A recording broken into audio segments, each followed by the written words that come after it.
anh thao thức nhớ em rất nhiều. Dù chưa gặp em một lần nhưng biết sẽ bên em trọn đời.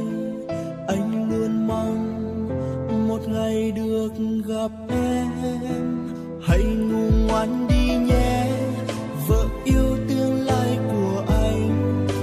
Chìm vào giấc mộng say, quên đi hết những muộn phiền. Chẳng tại vì duyên số cho đôi ta chưa thể gặp nhau.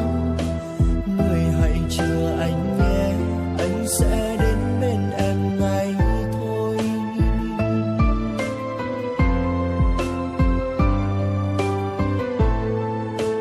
Nhiều ngày dài trông ngóng, anh chỉ muốn thấy em một lần. Để vơi nỗi nhớ thương, mong gặp em trong những giấc mơ.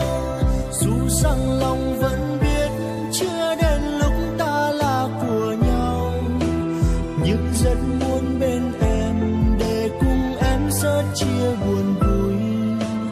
Lòng chẳng hề lo lắng em nơi đó đã yêu ai chưa.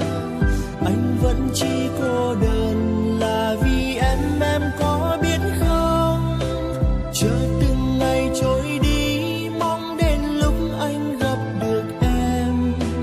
Anh sẽ nói với em anh yêu em từ rất lâu rồi.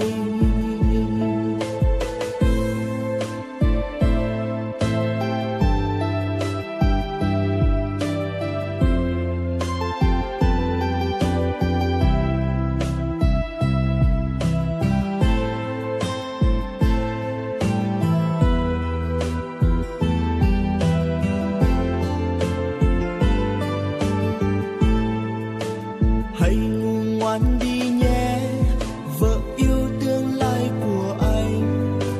Chìm vào giấc mộng say, quên đi hết những muộn phiền. Chẳng tại vì duyên số cho đôi ta chưa thể gặp nhau.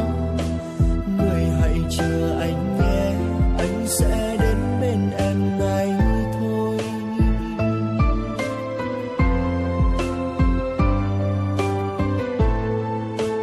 Nhiều ngày dài trông ngóng, anh chỉ muốn thấy em một lần.